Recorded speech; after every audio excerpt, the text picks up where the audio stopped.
우리 함께 묵상할 말씀은 출애굽기 2장 11절에서 17절입니다.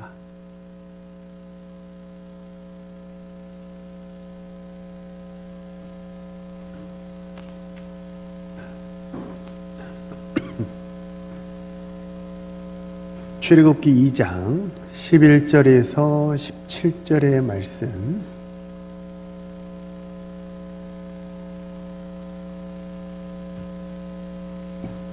구약 83쪽입니다. 우리 찾으셨으면 출애굽기 2장 11절에서 17절의 말씀 함께 읽겠습니다. 11절입니다.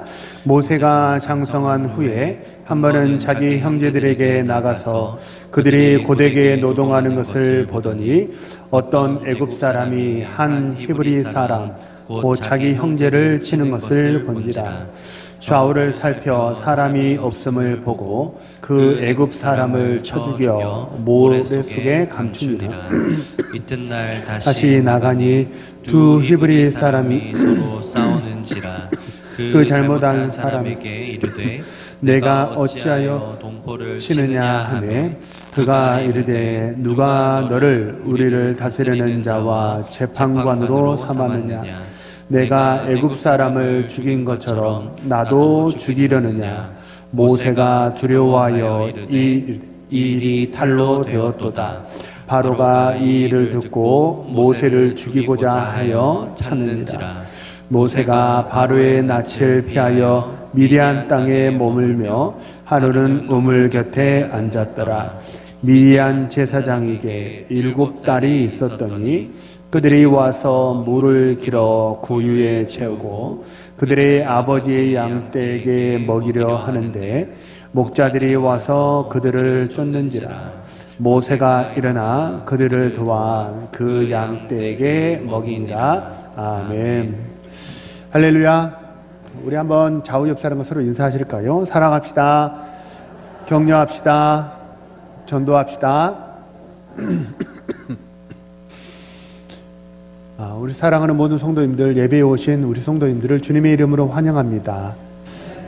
오늘 또 예배 가운데, 말씀 가운데, 기도 가운데, 찬양 가운데 하나님을 만나는 귀한 은혜를 체험하시는 우리 성도님들 되시기를 진심으로 기도하고 축복합니다. 오늘은 자비로운 여호와, 자애로운 성도라는 제목으로 말씀을 전하겠습니다. 흔히 사람 냄새가 난다. 사람 냄새가 난다라는 말을 하곤 하는데 이 말은 두 가지 의미가 있습니다. 하나는 좋은 의미입니다. 도리에 어긋남이 없고 인간미가 있다라는 뜻입니다. 다른 하나는 안 좋은 의미입니다. 행동이 추하다, 인정이 없다라는 그런 뜻으로 사람 냄새 난다 이런 말들을 사용하곤 합니다. 우리는 모두 그리스도인이기 이전에 사람으로 이 땅에 태어났죠. 바라고 소망합니다. 우리는 그리스도인이기 전에 사람으로 태어났으니까 우리 성도님들 좋은 그리스도인도 되시고 또 좋은 의미의 사람 냄새 나는 그런 귀한 성도님들 되시기를 진심으로 축복합니다. 오늘 본문은요, 인간미와 그리스도인이 어떤 상관관계가 있는지 그것을 이제 보여주는데요. 1절을 보면 레위 남자와 레위 여자가 결혼해서 모세가 태어났는데 바구니에 쌓아서 나일 강물에 띄어 보냈다 합니다. 집에서는 기를 수가 없는 그런 상황이기 때문입니다. 나일 강물에 띄어진 이 바구니에 들었던 모세를 바로의 딸 공주가 보고 그 아들을 건져내서 자기 양아들로 삼아서 왕궁에서 기르게 됩니다. 자, 우리 성도님들, 성경이니까 의당 그러려니 하지 마시고 한번 생각해 보세요. 성도님들 같으면 누가 버린 자식을 무턱대고 내 양아들로 삼아서 기르시겠습니까? 어떠세요? 게다가 6절을 보면요, 이 바로의 딸 공주는 이 아기가 히브리 사람의 아기라는 것을 알았습니다. 다시 말하면 노예의 아들이라는 것을 이 바로의 공주가 알았다는 뜻이죠. 애굽은 철저한 신분 사회입니다. 하위 98%가 상위 2%를 섬기는 그런 나라가 애굽입니다. 그런 철저한 신분 사회에서 노예의 아들을 양아들로 삼는다고요? 게다가 그 노예의 아들은 어떤 사람이냐면 아버지 바로 왕이 반드시 죽이라고 엄하게 명령한 그 민족의 아들입니다. 그 사람을 양아들로 삼아서 집에서 기르는 게 그렇게 쉬운 결단은 아니었겠죠.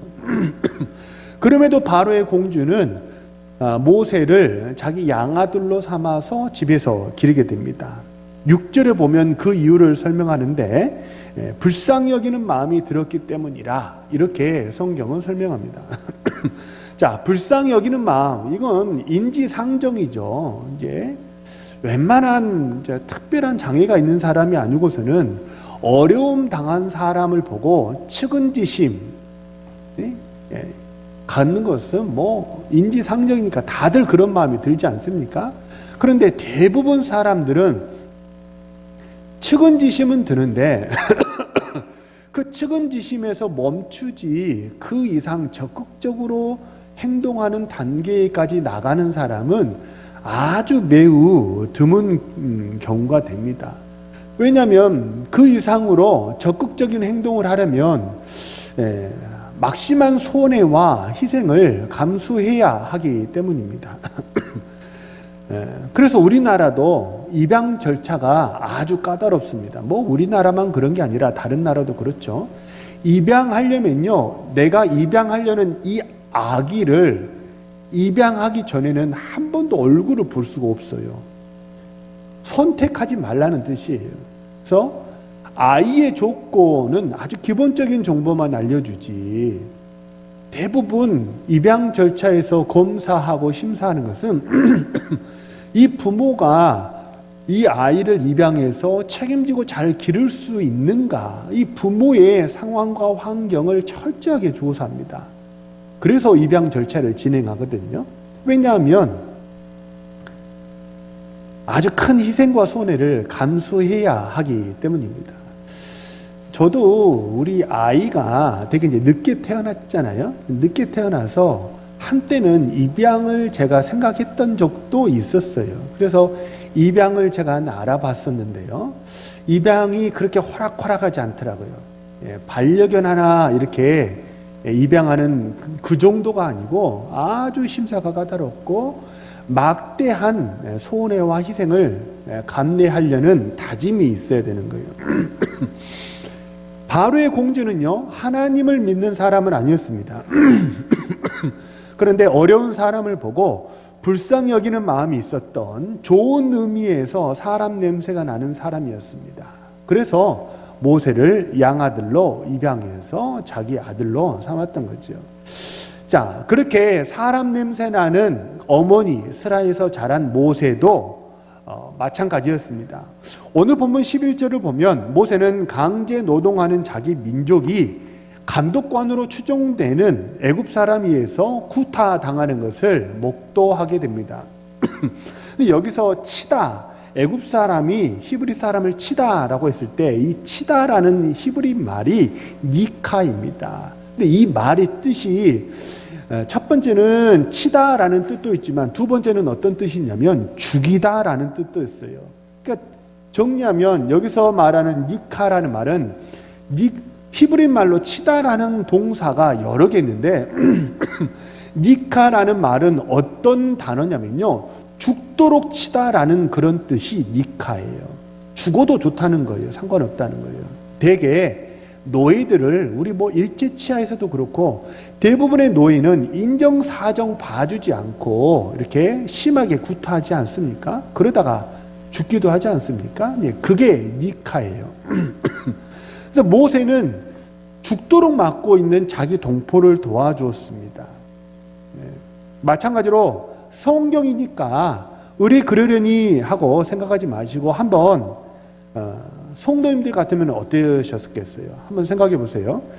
성도님들 같으면 누가 죽도록 맞고 있는데 가서 위험을 무릅쓰고 손해를 무릅쓰고 맞고 있는 사람을 도와주시겠습니까?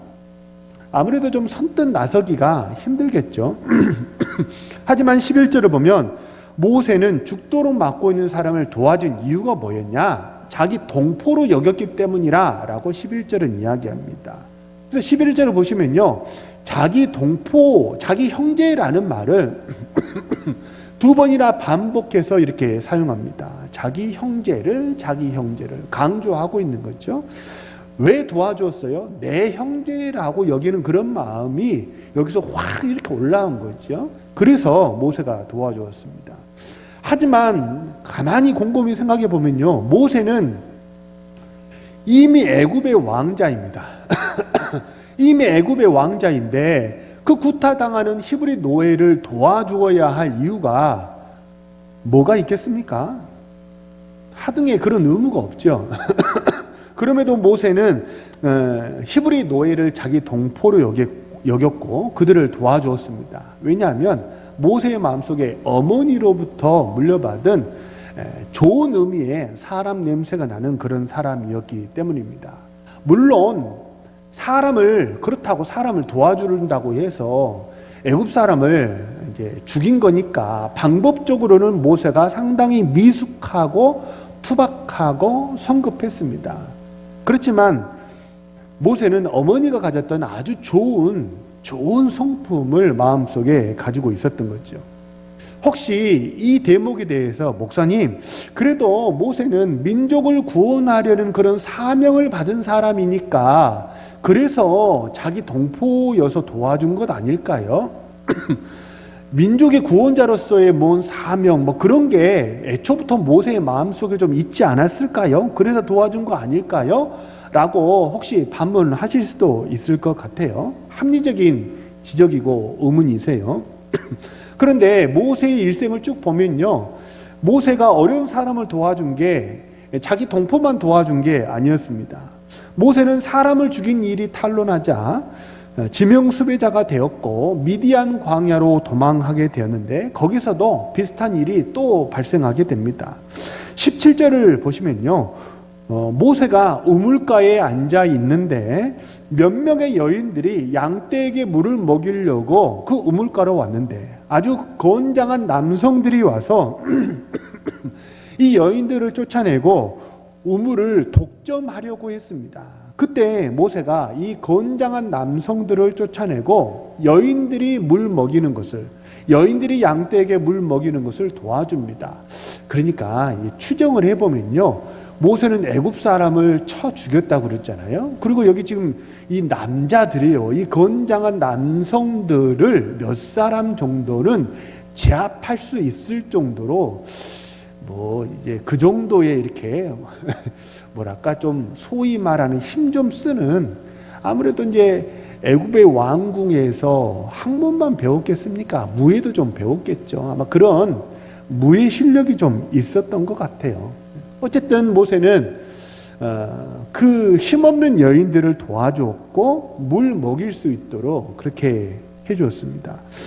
마찬가지입니다. 여기서 돕다라는 말이 17절에 나오는 돕다라는 말이 굉장히 이제 중요한 단어인데요. 이 돕다라는 히브리 말은 이샤입니다. 이샤. 근데 이 돕다라는 이샤에서 파생되어 나온 단어가 죄다 선지자들의 이름입니다. 이샤에서 파생되어 나온 말이 이샤야이고요, 엘리샤이고요, 호세아입니다. 이게 우리말로는 시옷 발음인데 히브리 말로는 샤 발음이거든요. 그러니까 이샤인데 이샤가 이제 파생되어서 나오는 이름들, 구원하다죠. 이샤는 구원하다인데 파생되어 단어가 이샤야, 엘리샤, 호세아, 다 이런 하나님의 구원을 의미하는 선지자들의 이름으로 다 파생되어 나온 거죠. 미디안 여인들은요, 모세가 구원해야 할 그런 의무를 가지고 있는 동포가 아니었습니다. 이방 여인들이었어요. 그럼에도 모세는 애굽에 있었을 때처럼 어려운 사람들을 도와주었습니다. 어려운 사람들을 구원하는 일을 모세가 한 거죠. 이 대목을 우리가 주목해서 보아야 합니다. 모세가 왜 민족의 지도자가 되었는지 우리가 충분히 알 수 있는 대목이지 않습니까? 하나님께서는 모세를 왜 민족의 지도자로 세우셨어요? 뜬금없이 하나님이 세우지 않아요. 모세는 민족의 지도자로 하나님께로부터 부름받기 전에, 지난주 본문이었죠. 호렙산, 떨기나무, 페어의 산, 무가치한 그 나무에 임재하신 하나님을 만나고서 민족의 지도자로 부름받게 되는데, 그 부름받기 이전부터 모세는 무슨 일을 하고 있었던 거예요? 사람을 구원하는 일을 하고 있었던 거예요. 그래서 구원하는 일을 하니까 구원하는 일을 하라고 하나님이 지도자로 세우신 거지요. 모세는 히브리 노예들이나 이 미디안의 여인들을 도와야 할 아무런 의무가 없었습니다. 그래도 이들을 도운 이유가 무엇입니까? 불쌍히 여기는 그 마음이 모세의 마음속에 있었기 때문입니다. 자, 곤경에 처한 사람들을 외면하지 않고 불쌍히 여기며 도와주고 싶다라는 그 마음이 우리가 그렇게도 고맙게 생각하고 감사하게 생각하는 십자가 희생을 감수하셨던 우리 주님의 마음인 줄로 믿으시기 바랍니다. 주님도 마찬가지예요. 주님도 우리를 구원해야 할 하등의 이유가 없고 의무가 없으세요. 왜 주님이 처절하게 피를 흘리면서 십자가에서 죽으셔야 합니까? 하등의 이유가 없어요. 그럼에도 불구하고 주님이 우리를 구원하신 이유가 뭐예요?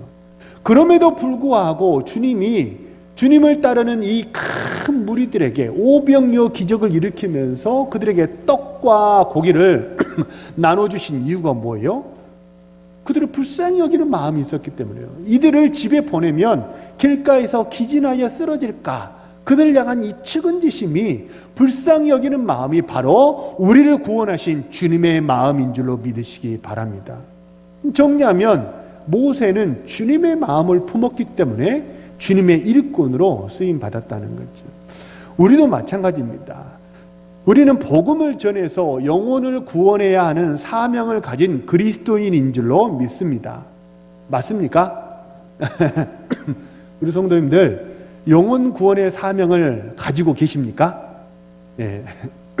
근데 우리는 영혼 구원의 사명을 가지고 있는데 영혼의 문을 열기는커녕 마음의 문도 열지를 못한다면 어떻게 영혼을 구원할 수 있겠습니까? 물론 꼭 마음의 문이 열려야 영혼의 문이 열린다, 이렇게 단정할 수는 없습니다.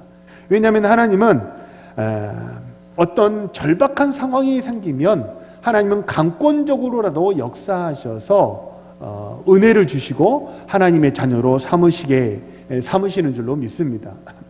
하지만 대부분의 경우는 어떻습니까? 대부분의 경우는 마음의 문이 닫히면 전도의 문도 닫히는 거예요. 거꾸로 마음의 문이 열리면 무엇도 열리는 거예요? 구원의 문도 전도의 문도 함께 열리게 되는 줄로 믿습니다. 그래서 성경을 가만히 한번 보세요. 우리가 그렇게도 많이 알고 있는 고린도전서 13장, 무슨 장이에요? 네, 사랑장. 성경 퀴즈 한 티가 나? 우리 좀 이제 자주 할까요? 고린도전서 13장. 자, 한번 퀴즈입니다. 믿음, 소망, 사랑. 이 세 가지는 항상 있을 것인데, 이 정도야. 믿음, 소망, 사랑. 이 세 가지는 항상 있을 것인데, 그 중에 제일은 뭐라고요? 이 부분이 좀 이상하지 않으세요? 성경이니까 의뢰 그러려니 하지 마시고, 성경을 더 잘 이해하기 위해서는 질문을 해야 돼요. 기독교에서 제일 중요한 게 뭐라고 생각하세요? 믿음이 있지 않아요? 믿음이 없이는 하나님을 기쁘시게 못하나니, 하나님은 자기를 찾는 자들에게, 믿는 자에게, 그 믿음이 하나님을 기쁘시게 하고 믿는 자에게 상 주신다 하나님 약속하셨잖아요. 맞죠? 믿음이 중요한데, 그런데 고린도전서 13장은 뭐라고 얘기해요? 믿음, 소망, 사랑, 이 세 가지는 항상 있대요. 근데 우리 상식적으로 생각은 그 중에 제일은 뭐가 돼야 돼요? 믿음이 돼야 돼요. 사실은 교회니까요. 우리는 사회복지단체가 아니잖아요. 사회복지단체가 아니기 때문에 우리는 그 중에 제일은 믿음이라야 되는데 성경은 뭐라고 얘기를 하는 거예요? 그 중에 제일은 왜요? 사랑이 없는 믿음만 있으면, 고린도전서 13장은 어느 교회에 쓴 편지예요? 고린도 교회는 지구 역사상 가장 많은 은사를 가지고 가장 많은 문제를 만들었던 교회가 고린도 교회라는 거예요. 그러니까 사랑 없으면 교회가 난리가 된다는 거예요. 사부 노열 다 찢어지고 오히려 못도 깨지는 거예요. 믿음도 깨져버린다는 거예요. 그래서 성경은 뭐라고 그래요? 믿음, 소망, 사랑. 그 중에 제일은 사랑이라는 거예요. 산상수훈에 보면요. 산상수훈에 보면 주님께서 우리를 뭐라고 말씀하셨냐면 우리는 세상의 소금과 빛이라 이렇게 말씀하셨어요. 이것도 좀 이상합니다. 너희 빛을 세상에 마태복음 5장 16절에 보면 너희 빛을 사람 앞에 비치게 하여 저희로 너희 착한 행실을 보고 하늘에 계신 너희 아버지께 영광을 돌리게 하라 그랬어요. 우리가 빛을 비추면 그러면 어떻게 한대요? 이방 사람들이 우리를 보고 하나님께 영광을 돌린대요. 쉽게 말하면 뭐예요? 이방 사람들이 하나님께 영광을 돌린다. 이걸 쉽게 말하면 뭐라고 얘기할 수 있어요? 예수 믿고 예배자가 된다는 거예요. 뭐가? 선을 행하면. 근데 빛을 행하는 것 이전에 뭐가 돼야 되는 거예요? 그렇게 구원의 역사를 일으키려면 반드시 선행적으로 우리가 뭐가 돼요? 소금이 돼야 돼요. 그래서 빛과 소금이라고 우리는 통상적으로 말하지만 사실은 성경은 뭐라고 얘기해요? 소금과 빛이라고 얘기해요. 소금이 되지 않으면 빛이 될 수 없기 때문에 그렇다는 거예요. 그래서 하나님은 이스라엘을 구원하려고 모세를 부르셨어요. 근데 모세는 어떤 사람이었어요? 사람 냄새 나는 사람이었다는 거예요. 우리가 사순절을 지금 보내고 있는데요. 어떻게 해야 사순절을 가장 잘 보내는 걸까요? 말씀을 잘 묵상하시는 것도 필요합니다. 그래서 오늘 광고 시간에 나갔지만 이 고난주간에 이렇게 묵상할 수 있는 자료집을 미리서 드렸어요. 미리서 2번, 3번 이렇게 보시면서 주님이 어떻게 마지막 일주일을 보내셨는지 묵상하시라고 묵상집을 미리 나누어 드렸습니다. 한 번 읽고 놔버리지 마시고 2번, 3번 주님을 묵상하시는 성도님들 되시길 바랍니다. 사순절을 어떻게 해야 잘 보내요? 말씀도 묵상해야 합니다. 기도도 해야 됩니다. 그런데 이 사순절에 가장 먼저 회복해야 될 것은 주님의 마음을 회복하는 우리 사랑하는 모든 성도님들 되시기를 주님의 이름으로 축복합니다. 그 주님의 마음이 뭐예요? 그게 뭐 별게 아니에요. 그냥 측은지심이에요. 어려움 당한 사람 보고 도와주려는 마음, 그 마음이 하나님이 우리를 구원하신 그 마음이라는 거예요. 이 사순절에 주님의 마음을 회복하시는 우리 신실한 주의 백성 되시기를 주님의 이름으로 축복합니다. 자, 모세가 미디안 광야에서 양을 치는 40년 동안에 모세를 죽이려 했던 애굽 왕은 죽었고요. 애굽에는 여러 많은 변화들이 있었습니다. 그런데 변하지 않는 게 하나 있었어요. 그게 뭐였냐면 이스라엘 백성들을 향한 학대는 전혀 변하지 않았습니다. 변하지 않은 정도가 아니고요. 그 학대가 훨씬 더 심해졌습니다. 그래서 우리 같이 읽지는 않았지만 24, 25절에 보면요. 하나님은 이스라엘 백성들은 하나님께 부르짖었고 하나님은 이스라엘 백성들과의 언약을 기억하셨습니다. 여기서 기억하셨다라는 말은 까맣게 잊어버리고 있다가 아차 맞아 내가 얘네들을 돌보기로 했지 내가 깜빡 잊어버렸네 이런 뜻이 아니에요. 기억하셨다라는 것은 신인 동영론적인 표현이에요. 다시 말하면 사람의 언어로 하나님의 마음을 표현해 놓은 것이지 하나님이 까맣게 잊어버렸기 때문에 그래가지고 아차 생각나셨다 이 뜻이 아니라는 거예요. 이게 뭐예요? 이제 이스라엘 백성들을 하나님은 이미 요셉을 애굽에 보내실 때부터 400년 뒤에 출애굽할 거라고 예언하셨잖아요. 그 타이밍이 됐다는 거예요. 이제 그때가 되어서 하나님은 이스라엘을 구원하시려고 했다는 거예요. 그래서 다음 장 3장 13절에 보면요. 하나님은 모세를 이제 부르시게 되었는데 모세를 부르시고 나서 이제 부르시자 모세가 하나님께 묻습니다. 하나님 당신을 저 애굽 사람들에게 내가 뭐라고 소개하면 좋을까요? 누가 보내서 내가 이렇게 왔다고 말하면 좋을까요? 라고 하나님의 이름을 묻습니다. 하나님의 이름을 물으니까 13절에 보면 나는 나다라고 얘기를 하세요. I am who I am 이라고 그렇게 얘기를 하세요. 이 말이 참 이해되십니까? 나는 나다. 이해되시는? 이 말이 진짜 애매한 말이에요. 이게 무슨 뜻이냐면요. 자, 우리가 아주 40년, 50년 우리 집사님, 고사님 아주 먼 옛날 처음으로 지금은 초등학생들도 영어를 다 배우지만 옛날에 중학교 가야 A, B, C, D, E, F, G 알파벳을 배웠잖아요. 자, 처음으로 영어를 배울 때 제일 처음 외웠던 문장 혹시 기억나세요? I am a boy, you are a? 기억력이 상당하셔. 제일 처음 영어를 배울 때 그랬죠. 우리 콩글리시로 뭐라 그래? I am a boy 막 그랬잖아요. I am a boy입니다. 자, 보세요. I am a boy 해석하면 무슨 뜻이에요? 나는 영어 좀 하시나 봐. 나는 이다. 뭐? 소년이에요. 그러니까 원래대로 말을 하려면 하나님의 말에서는 하나님은 나는 이다. I am who I am 이라고만 나오는데 원래대로 되려면 나는 이다 이렇게 말하면 안 되고 나는 땡땡이다라고 그 안에 무엇이 들어가야 합니다. 근데 하나님은 그 안에 들어갈 말을 알려주시지 않았어요. 나는 이다 라고 얘기를 하신 거예요. I am who I am. 나는 나다. 나는 이다. 이렇게만 얘기를 하신 거예요. 왜 그러셨을까요? 이유가 뭘까요? 만약 여기에 지금 모세는 지금 처음 하나님을 만난 그런 상황입니다. 우리처럼 하나님에 관한 모든 정보를 모든 계시가 다 공개된 상황이 아닌 처음 모세가 하나님을 만난 상황에서 나는 땡땡이다라고 그 하나님께서 나는 무엇이다라고 그 안에 괄호에 들어있는 그 무언가를 모세에게 알려주셨다면 그러면 모세는 어떤 선입견을 갖게 될까요? 네, 그 안에 들어있는 하나님은 그 관념에 딱 제한되어져 있는 그런 하나님이라고 모세는 이해하게 될 것입니다. 하나님은 그 괄호 안을 채우지 않으셨어요. 왜냐하면 하나님은 어떤 특정한 이름 하나에 어떤 특정한 단어 하나에 제한되는 그런 하나님이 아니라는 뜻이기 때문입니다.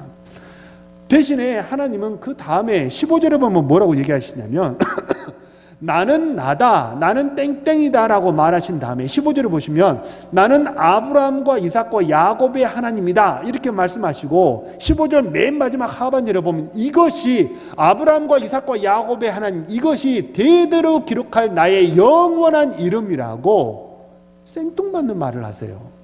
앞선 14절에서는 괄호를 채우지 않으셨지만 뒤에서는 아브라함과 이삭과 야곱의 하나님이라고 그 괄호 안을 채우셨고 이것은 영원한 나의 이름이라고 하나님이 아예 딱 선언을 해버리세요. 무슨 뜻이에요? 아브라함과 이삭과 야곱은 우리입니다. 우리 믿음의 조상들이 경험했던 그 하나님, 그 하나님이 바로 나의 하나님이 되는 줄로 믿으시기를 바랍니다. 아브라함이 경험했던 그 많은 하나님, 이삭이 경험했던 그 많은 하나님, 야곱이 경험했던 그 하나님, 그리고 그들이 경험하지 못했던 하나님이라 손치더라도 이들에게 하나님이 이 세 사람을 관통해서 하나님이 주시기에 딱 하나 있어요. 그게 뭐예요? 언약이에요. 언약. 나는 너희 하나님이야. 난 너에게 네가 발로 밟는 땅을 다 내게 유업으로 주고 너의 후손이 하늘의 별처럼 바다의 모래알처럼 많게 될 거야 라고 하나님이 말씀하셨죠. 그래서 그들이 경험했던 하나님이 내 하나님이 되고 이 성경에 있는 많은 언약들이 바로 나의 하나님이라는 의미로 아브라함의 하나님, 이삭의 하나님, 야곱의 하나님, 그것이 나의 영원한 이름이다 라고 하나님이 말씀하신 거예요. 하나님은요 어떤 특정한 관념에 제한되시는 그런 하나님이 아닌 줄로 믿으시기 바랍니다. 나의 모든 삶의 문제에 개입하시고 간섭하시고 섭리하시고 역사하시고 인도하시는 지금도 나와 함께 하시는 그 살아계신 하나님인 줄로 믿으시기를 바랍니다. 구약에서 하나님은 최초로 아브라함에게, 모세에게 이름을 알려주실 때 아브라함과 이삭과 야곱에는 그것이 나의 영원한 이름이라 이렇게 말씀하시고, 그리고 주님이 드디어 때가 참에 이 땅에서 태어나셨을 때 마태복음 1장 23절에 보면 주님의 이름이 두 개 나오는데, 하나는 예수라는 이름이고 이것은 기능과 연관된 이름입니다. 또 하나의 이름이 나와요. 그게 뭐였어요? 임마누엘이에요. 임마누엘이에요. 임마누엘의 의미가 무슨 뜻입니까? 방금 말씀드렸던 아브라함과 이삭과 야곱의 하나님이라는 뜻이 임마누엘이에요. 난 너에게서 멀리 떨어져 있지 않다는 거예요. 그들과 함께 했던 것처럼 너와 함께하고 너의 모든 문제에 나는 관심을 갖고 있다. 난 너와 함께한다. 네가 나에게 부르짖으면 난 너에게 약속한 이 모든 약속을 신실하게 이행할 것이다 라는 의미로 하나님이 우리에게 이름을 하나 주셨는데, 그 이름이 임마누엘입니다. 임마누엘 하나님을 체험하시고 그 하나님과 동행하며 살아가시는 우리 신실한 주의 백성 되시기를 소망하고 축복합니다. 임마누엘은요, 성탄절에만 외치는 메시지가 아니에요. 임마누엘, 또 대부분의 이제 교회에서는 임마누엘이 대부분 두 번 나옵니다. 한 번은 언제 나와요? 성탄절에 나와요. 그 이름을 임마누엘이라, 기묘자라, 모사라, 뭐 이런 이제 하나님의 이름들이 나오죠. 또 한 번은 언제 나온지 아세요? 곧 나옵니다. 곧. 언제겠어요? 부활절에 나옵니다. 부활절에 부활하신 하나님이 우리와 임마누엘 하신다라고 부활절 메시지가 또 이제 임마누엘이 나오거든요. 하나님은 성탄절에 나오고 부활절에 나오는 임마누엘 하나님은 그 두 번만이 아니에요. 1년 52주 내에, 1년 52주 내내, 1년 365일 내내 나의 문제 속에 함께 하시고 나를 인도하시는 그 하나님인 줄로 믿으시기 바랍니다. 그래서 신앙을 어떻게 하셔야 돼요? 뜬구름 잡게 하시면 안 돼요. 신앙은 뜬구름 잡는 게 아니에요. 하나님은 관념 속의 하나님이 아니고 나의 어려움 당하는 나의 문제를 도와주시는, 그 불쌍히 여기는 긍휼의 마음이 있는 그 살아계신 하나님을 삶의 현장에서 만나시기를 소망하고 축복합니다. 그 하나님을 만났다면 어떻게 하셔야 돼요? 나도 주님의 사랑을 실천하는, 이웃에게 내 이웃을 내 몸처럼 사랑하라는 그 사랑의 계명을 온전히 실천하며 살아가시는 우리 사랑하는 모든 성도님들 되시기를 바랍니다. 그래서 하나님은, 그래서 성경을 읽으실 때 어떻게 해야 돼요? 종교 서적으로 읽으시면 안 돼요. 마음으로 성경을 읽으시기 바랍니다. 율법으로 성경을 읽으시면 안 돼요. 마음으로 성경을 읽으셔야 돼요. 그러면 반드시 하나님의 나에게 말씀하실 줄로 믿습니다. 이번 한 주간 우리 사랑하는 모든 동원의 성도님들, 뭐 이번 한 주간뿐만 아니라 1년 52주 내내 그러셔야 되겠지만, 내 고통의 현장 속에, 나의 문제의 현장 속에 함께 하시는, 나를 불쌍히 여기시고 긍휼히 여기시는 그 사랑의 하나님을 만나시고 그 하나님과 임마누엘 동행하시는 우리 신실한 주의 백성 되시고, 그 사랑의 하나님을 이웃에게 나누고 전하는 우리 사랑하는 모든 성도님들 되시기를 주님의 이름으로 축복합니다. 우리 주신 말씀을 놓고 한 번 하시면서 통성으로 기도합니다.